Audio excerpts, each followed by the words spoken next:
Yan guys, ito na yung update sa pinapagawang bahay ni Podo. Sa mga nagsasabing walang bintana, meron bintana guys. Ang ganda, super cute guys. Hey guys, it's a new day and it's another vlog again.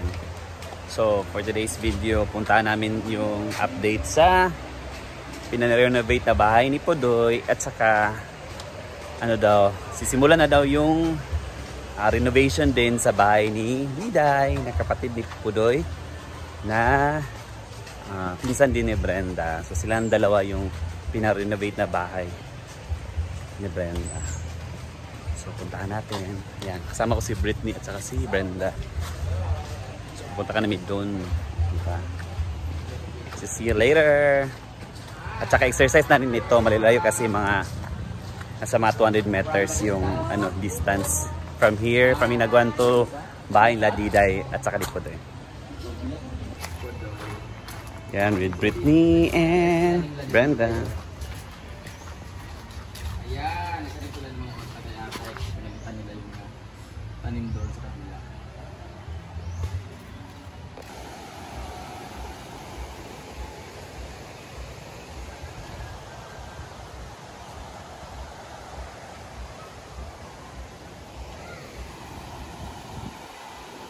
Yan, papasok na kay Podoy at Diday. Yan, kami lang tatlo guys dito.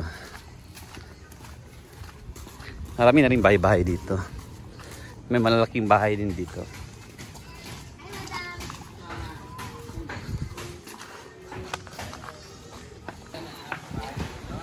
Yan, nandito kayo sa bahay ni Podoy na naman.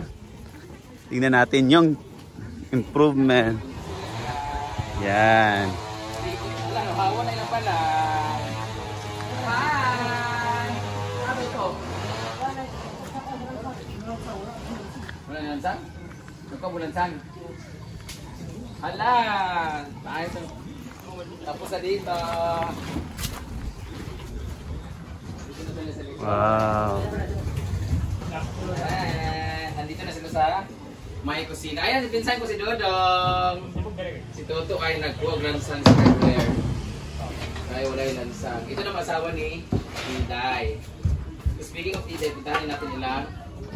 Yan guys, ito na yung update sa pinapagawang bahay ni Podo. Sa mga nagsasabing walang bintana, meron bintana guys. Yan. Yan, ito na yung update. Matatapos na nila yung walls. Yan, hindi si Brenda. Ito na lang talaga. Meron ng flooring, tapos na.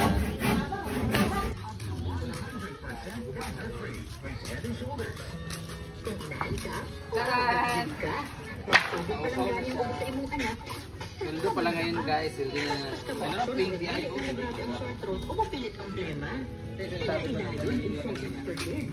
ayan, nakalbo na kay Diday. So, tingnan natin ang mangyayari dito next. Kay nandiyan naman yung kapatid niya. Matatapos siguro yung araw na. Yan.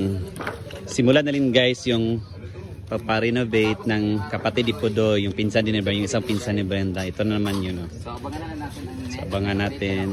Kasi tinignan ko lang sila para makita ko yung mga kapatid niya. So, balik tayo sa farm.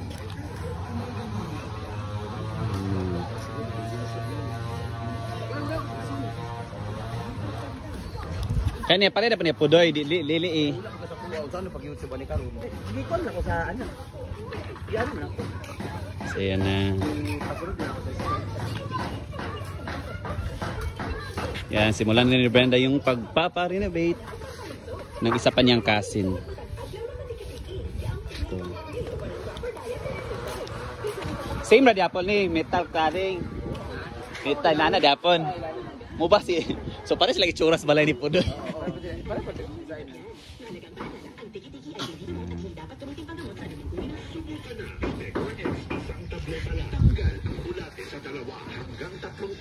Ang Payment Work X-Max naman, ang 3-in-1 dewormer na kayang patayin ang rambler, dito at external parasite tulad ng halibuto at red mite. to the max. Phoenix Vortex, a Phoenix Vortex Max Sally, and Ito, meron na yung hollow block. Para sa CR nila guys, yung hollow block. Ayan. At saka ano na talaga sila guys. Magkapit bahay, malapit lang ka lang bahay. Yung bahay nila guys, dahil yung kulay ng bahay nila po doy, ganun din kay Diday. Ayan. Mga pinsan to ni Brenda. Ayan.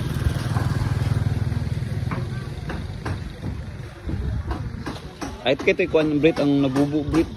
Mabata. Bestia. Ito, malapit na talaga to. Ito dito.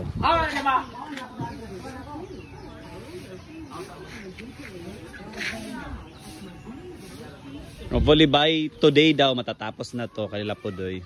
Actually guys, ang cute ng bahay nila. Sobrang liit lang. Isang sala, diretso kusina, at saka ano, kwarto, maliit na kwarto. Sama ko si Britney kasi sa banda. Basta ko suka nagsabaw ng pato. Ayan, yan si Podoy guys, yung pinsan ni Brenda. Pak na ng rescue. Fresh from Cagayan, the Seated Golden Friendship, ang yung kuya.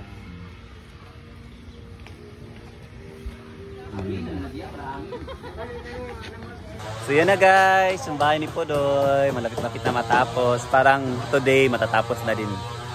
Yan. Thank you Brenda. Yan, oh. Ang ganda, super cute guys. At to the rest ko na yung mga kapatid ni Podoy nandito na rin para ano, madali lang matapos yung pinapatrabaho dito sa bahay.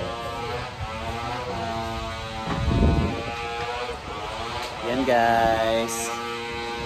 And Ma'am Avan from Toslo, Oklahoma. Basta Amerika. Ng 2K at 2.5. So, at least ay pangsahod. Guys, ito yung bahay ni Diday na i-renovate na rin ni Brenda. Yan. Balik na kami dun sa So guys, back to Hinaguan na kami. Yan.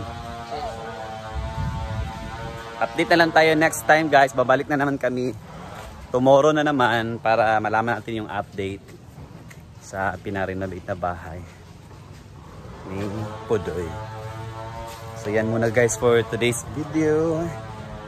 Thank you so much for joining me today. And nata sa kasagingan guys. Pati ito tayo nag-agi. So ito na yan. Bye bye.